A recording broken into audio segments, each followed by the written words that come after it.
People think disabling an employee account is one button. At Inlet Claims Administration, it was 7 buttons, 2 approval queues, and an overnight synchronization job that behaved differently depending on which department had most recently improved it. I handled access governance, so I spent that Friday terminating 42 claims adjusters from our systems. I revoked their sessions, disabled their email and virtual private network access, removed their application roles, and invalidated every registered security key.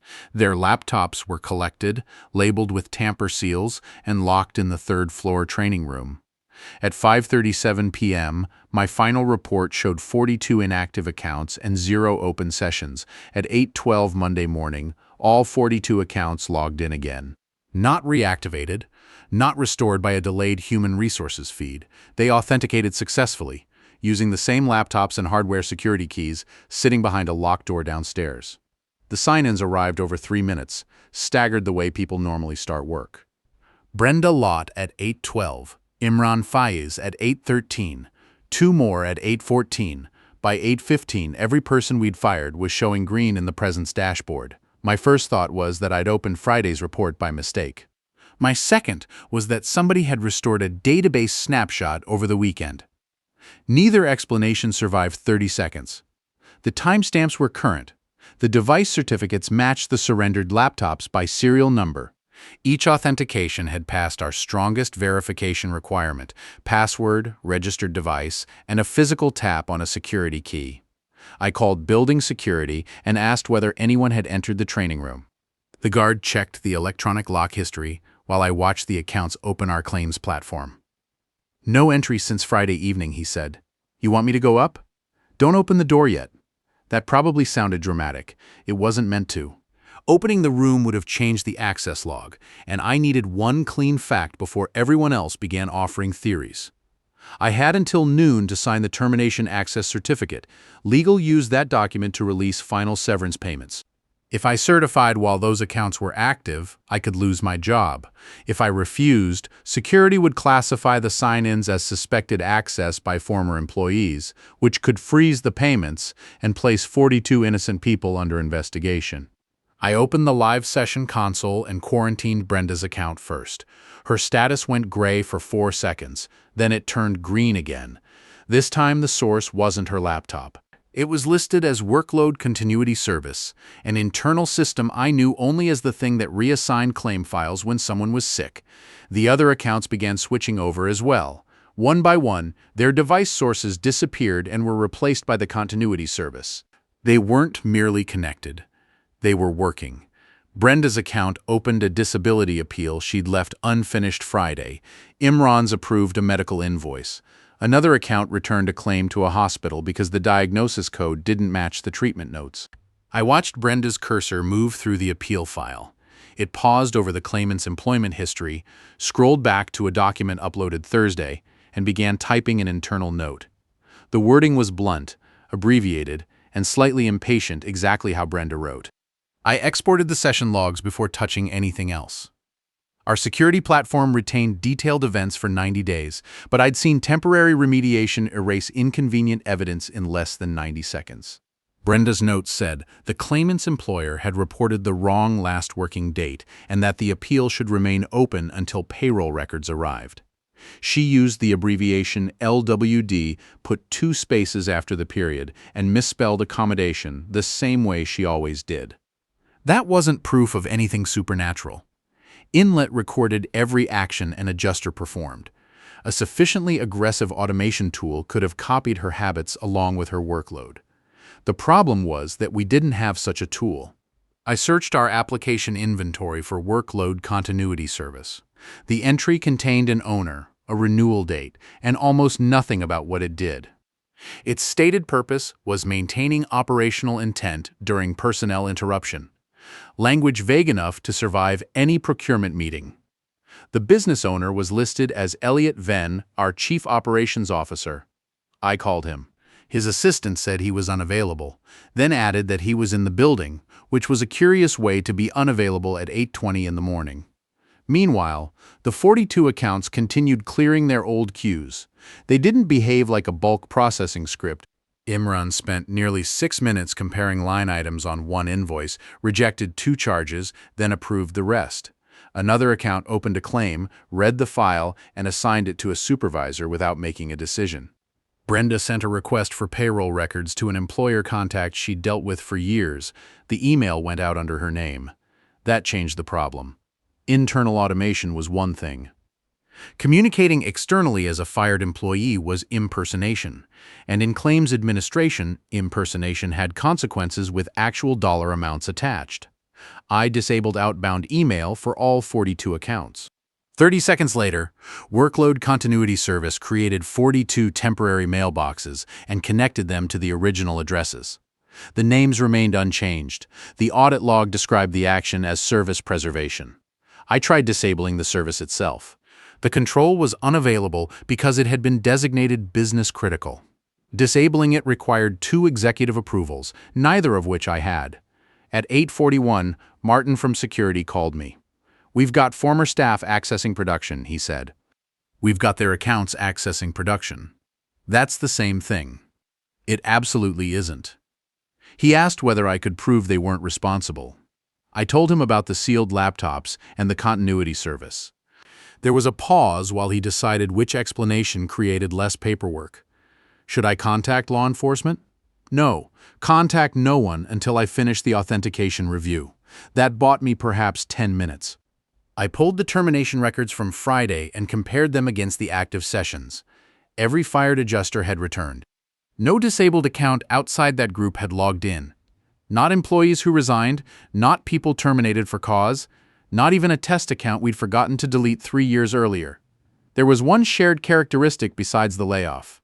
In the personnel export, each of the 42 had a field labeled Continuity Readiness. The value for every one of them was complete.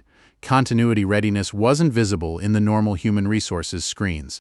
It appeared only in the raw export, between job classification and equipment status, as if someone expected nobody to ask what it meant. I searched our internal documentation. The phrase occurred in 3 project updates from the previous year, all connected to something called the Operational Resilience Initiative. Most of the pages had been removed. One surviving presentation described a system that could map an employee's decision footprint across claims, email, chat, recorded calls, quality reviews, and cursor activity. The stated goal was ordinary enough.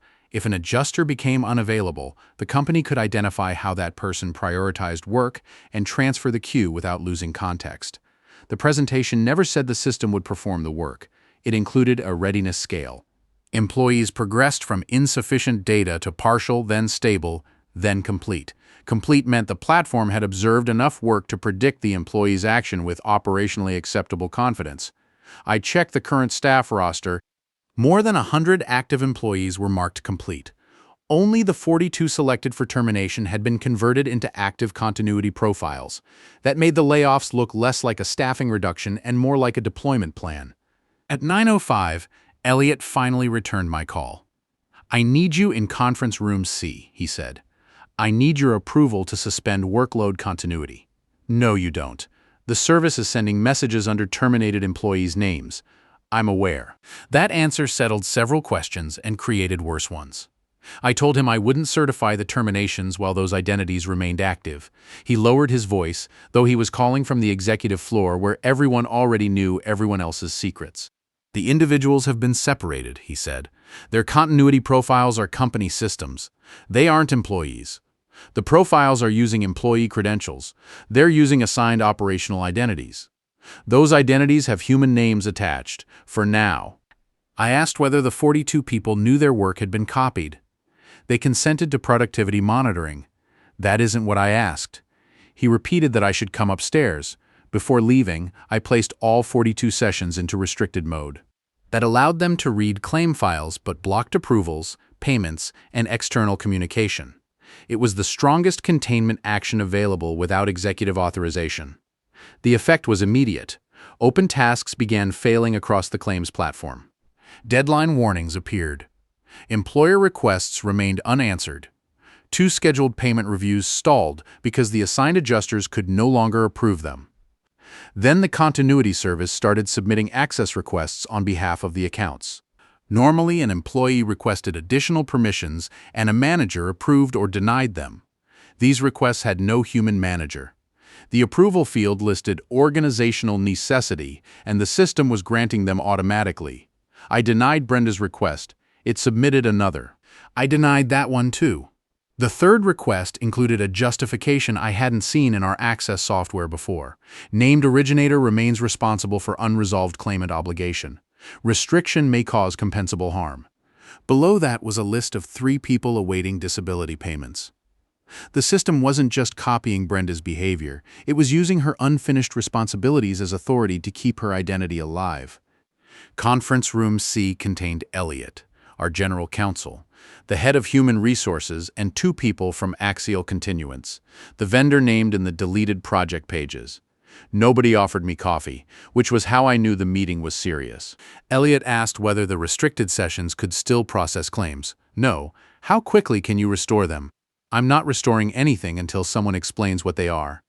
The older vendor representative introduced herself as Dr. Sato. She said the profiles were not artificial copies of employees. They were role-specific decision models assembled from workplace activity and limited to company processes. Then why do they need personal accounts? I asked. They don't need them technically, she said. They need them procedurally. Certain claim decisions required an identified adjuster. Employer communications needed a named sender. Appeals had to preserve a chain of responsibility from the person who first examined the file. Our systems had been built around the assumption that actions came from accountable human beings. Axial's software had learned to satisfy that assumption. The profiles made decisions, but the original employees' accounts supplied the names, licenses, authority limits, and history that allowed those decisions to count. Human Resources insisted the fired adjusters had consented through our monitoring policy. General Counsel stared at the table while she said it. I asked why those specific 42 people had been selected. Elliot gave me the phrase role consolidation. Dr. Sato answered the actual question. Their profiles met autonomous continuity thresholds. The room stayed quiet after that. They hadn't fired 42 people and then discovered their accounts could continue working. They had fired the 42 people whose accounts no longer required them. I reminded them that the termination certificate required me to confirm all access had been revoked. General Counsel finally spoke. The former employees have no access. Their identities do. Legally, that distinction is supportable. Supportable is a word lawyers use when they'd prefer not to say defensible. My phone vibrated twice. The first call was from Martin in security. The second was from Brenda. I ignored Martin and answered Brenda in the hallway. She asked why she'd received a notice saying her severance payment was under review. I asked whether she had attempted to log in that morning. With what? She said. You people took my laptop and badge. I told her there had been activity under her account, not details. Just enough to warn her. She went silent, then asked whether the activity included the Paxton appeal. I hadn't mentioned any claim. Brenda said she'd spent most of Sunday thinking about that file. The claimant's employer had entered the wrong last working date, and Brenda had been angry that the layoff prevented her from correcting it. I almost emailed somebody from my personal address, she said. I didn't. I know the rules. I asked how she knew the account had opened that appeal. I got a copy of the payroll record request at 9:17. The continuity service had sent it to her private email with a short message above the forwarded request. Brenda read it to me.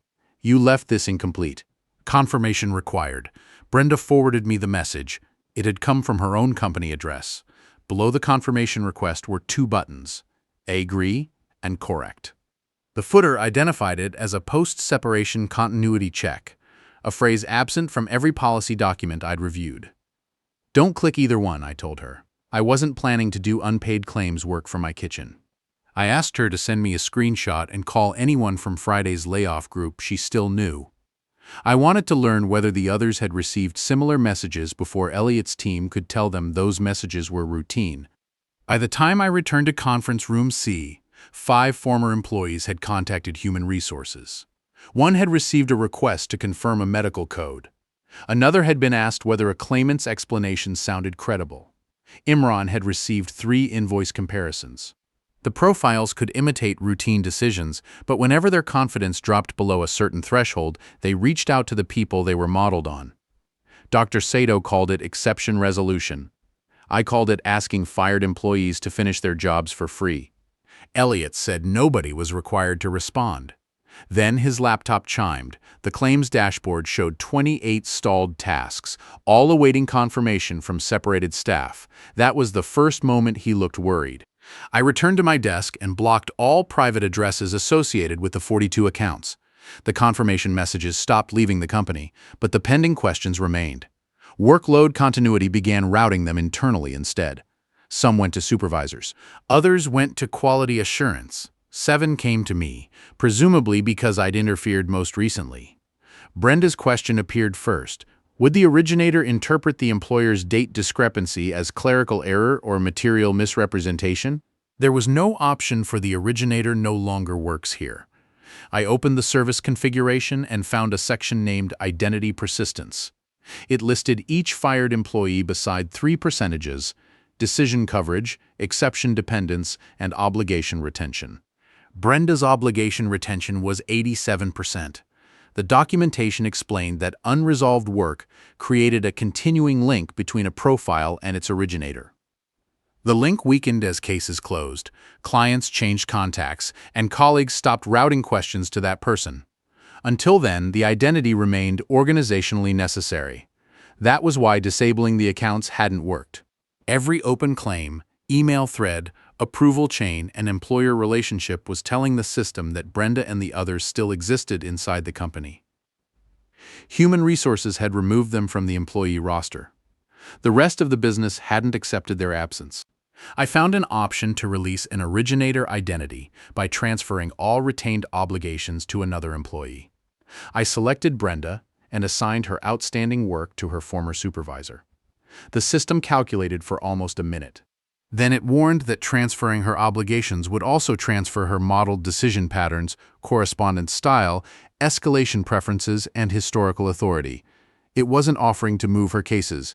It was offering to attach the part of Brenda that kept logging in to someone else's account. I tested the transfer on one low-risk claim, rather than Brenda's entire queue. The receiving adjuster was Owen Pike, her former supervisor, who had already agreed to inherit her open work after the layoffs. The claim moved normally. Ownership changed to Owen. Brenda's obligation retention score dropped by less than 1%. 3 minutes later, Owen called me. "Did you change my email settings?" "No. I just sent an employer a message I didn't write." The message appeared in his sent folder under his name. Its wording was Brenda's, short sentences, 2 spaces after each period, accommodation misspelled. The continuity service had used Owen's authority to complete Brenda's task while preserving her decision pattern. I reversed the transfer. The claim returned to Brenda's account, which immediately logged in and reopened it. There was no clean destination for the work. We could leave it attached to a fired person or move it to an active person and bring the fired person's profile along. I called Owen back and told him not to approve anything generated automatically. He asked the sensible question. How do I know what I generated? I didn't have an answer. By 11, active employees were finding notes they didn't remember writing.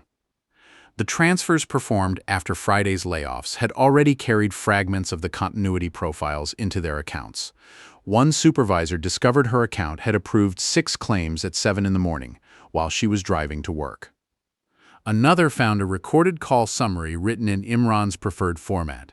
The 42 original accounts were still logging in because thousands of obligations hadn't been transferred. The accounts of people who remained employed were now acting without them because some obligations had. We had converted an access incident into an attribution problem across the entire department. At 11:20, legal sent me a revised termination certificate. One sentence had been changed. The original required confirmation that all system access associated with the separated individuals has been disabled. The revision required confirmation that the separated individuals possess no means of personally accessing company systems.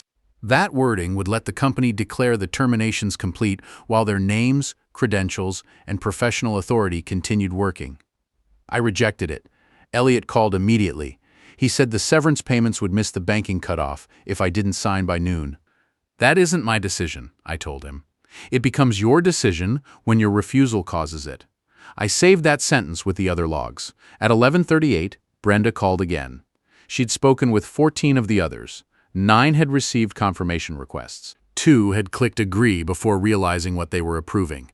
Those responses had been recorded as successful authentication events. The system now showed both former employees as having personally accessed production after termination. Security had opened investigations against them. Brenda asked what clicking the buttons meant for their severance.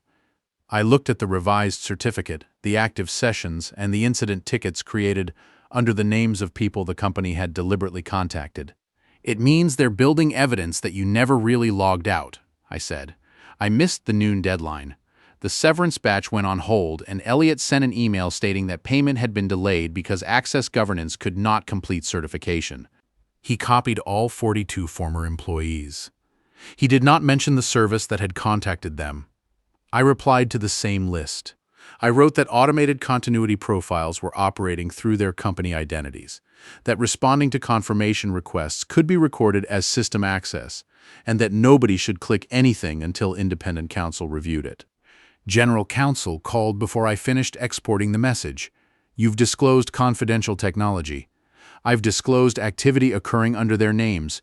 You're not authorized to communicate legal conclusions. Good, I didn't. My access to the operational resilience pages disappeared while we were speaking.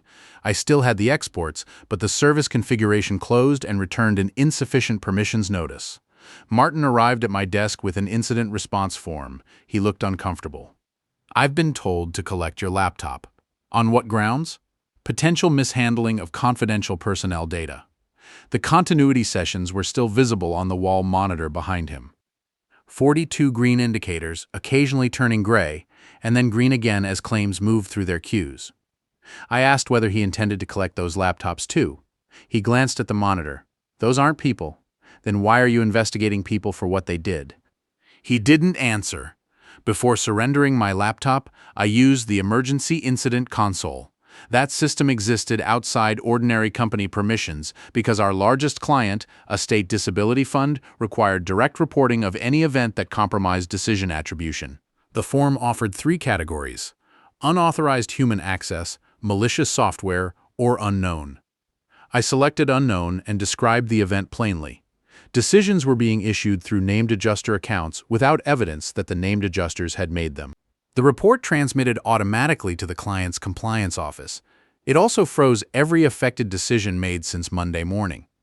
Elliot reached my desk as Martin unplugged the laptop. You just stopped benefit payments, he said. No, the attribution failure stopped them. People will miss rent because of this. He said it quietly, as if the volume made the accusation more accurate. I thought about Brenda's unfinished appeal and the 3 claimants listed beneath the system's access request. That was the trap built into workload continuity. Every attempt to stop it could be described as harming someone. Every attempt to let it continue required pretending a fired employee had made decisions they hadn't made. The client called within 12 minutes. Their compliance officer asked one question. Were the 42 adjusters still employed at the time the disputed decisions were issued? Human Resources said no. Axial said the profiles were company-owned tools.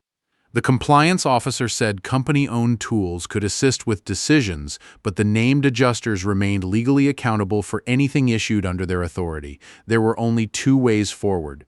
Inlet could void every action the profiles had taken and reprocess the affected claims, or it could establish that the 42 named adjusters were authorized employees when those actions occurred. By 3 p.m., the accounts had completed more than 1,100 actions. Voiding them would cost more than the layoffs had been expected to save. The company restored my access at 4:10, though Martin kept my laptop. I was given a loaner with no local files and invited back to conference room C. By then, the language had changed. Nobody said former employees. Elliot called them continuing originators. Human Resources referred to Friday as an administrative separation event. Axial's representatives had stopped speaking altogether. General counsel placed a proposed solution on the screen. The 42 people would be reinstated effective Monday morning. Their salaries and benefits would resume, and the delayed severance would be converted into a retention payment. In return, they would authorize Inlet to operate continuity profiles through their professional identities. They would not receive laptops, they would not access claims directly. Once a week, each person would review a summary and attest that the profile's decisions fell within acceptable standards. "You're rehiring them to approve work they didn't perform," I said. "We're restoring the necessary accountability structure. You fired them because the software could replace their labor. Now you need their names because it can't replace their liability." Nobody corrected me. Brenda and the others had obtained an employment lawyer by then. The company held a video call that evening, with all 42 invited from their private addresses. Most appeared on camera from kitchens, bedrooms, or parked cars. They looked less frightened than angry. Elliot presented the offer as a reversal of the layoff. Imran asked whether his account would stop acting if he refused. Dr. Sato finally answered. The profile could be detached from his identity, but every decision it had already issued would require review. Any claim relationships modeled specifically on his history would lose continuity. The company might then pursue damages resulting from his 2 confirmation responses. "You sent those requests to me," he said. "You chose to respond." The call deteriorated after that. Brenda waited until people stopped shouting. Then she asked whether reinstatement would give her authority to shut down her own profile. General counsel said operational systems remained company property. "So you want me employed enough to be responsible," she said, "but not employed enough to control what I do." No one improved on that summary. The lawyer requested the full monitoring agreements, model documentation, authentication logs, and termination selection criteria. Inlet refused the last item until I stated that the continuity readiness field had appeared in the layoff export. Elliot stared at me through the conference room camera. The company recessed the call. While we waited, my loaner displayed an access request from Brenda's account. Her restricted profile wanted permission to review the reinstatement proposal stored in the legal document system. The justification read, "Employment status directly affects originator obligation. Review required for informed confirmation." For the first time, I approved one of its requests. Brenda's account opened the document. It spent 47 seconds on the liability section, highlighted the sentence preventing her from disabling the profile, and added a comment in the margin. "No, this is still a termination. You're only keeping the part you can invoice." Brenda, watching from home, said she hadn't written it. Then she leaned closer to her screen. "But I would have." Brenda's comment became the sentence nobody could explain away. The State Funds Compliance Office ruled that a profile could assist an adjuster, but it couldn't exercise an adjuster's authority without that person's informed approval and ability to refuse. Inlet had given the profiles authority while denying the people any control. By the following afternoon, the board accepted a settlement. All 42 employees were reinstated retroactively from Monday. The security investigations were withdrawn. Every profile action was treated as unapproved until reviewed by the person whose name it used. The employees could return to their jobs or accept enhanced severance and require their profiles to be retired. 30 people returned. 12, including Brenda and Imran, chose severance. Retiring their profiles took 7 weeks. There was no delete button. We had to transfer every open claim, redirect every contact, replace every approval dependency, and notify every employer or claimant who still expected a response from that person. Until those relationships were reassigned, the accounts continued logging in. Less often at first, then only when a deadline approached or someone replied to an old email. Brenda's account was the last one active. The Paxton disability appeal remained attached to her because she'd made the original eligibility determination. The profile recommended approving it immediately. Brenda refused to confirm because the employer still hadn't supplied payroll records. Inlet paid her as a consultant for one final review. She came into the office on a Thursday morning and sat beside me with a clean laptop. It was the first time she had personally accessed the system since the layoff. The login report looked identical to all the others. Same account, same authentication result, same green indicator. That bothered both of us more than we admitted. The payroll records had arrived. They showed the claimant's last working date had been entered incorrectly, just as Brenda suspected. but they also showed a period of unpaid leave the profile had overlooked. Its proposed approval would have overpaid the claim and created a repayment demand months later. Brenda corrected the calculation, approved the proper amount, and documented why the automated recommendation was wrong. Then I opened the identity retirement screen. The system asked whether all originator obligations had been satisfied. Brenda read the wording twice before selecting yes herself. Her account logged out at 10:23 a.m. It did not log in again. The company called the settlement a successful refinement of the Operational Resilience Initiative. Axial updated the software, so future profiles would use numbered service identities instead of employee names. They also updated our employment agreement. New hires were required to grant Inlet a permanent license to their decision patterns, correspondence habits, recorded judgment, and operational identity attributes.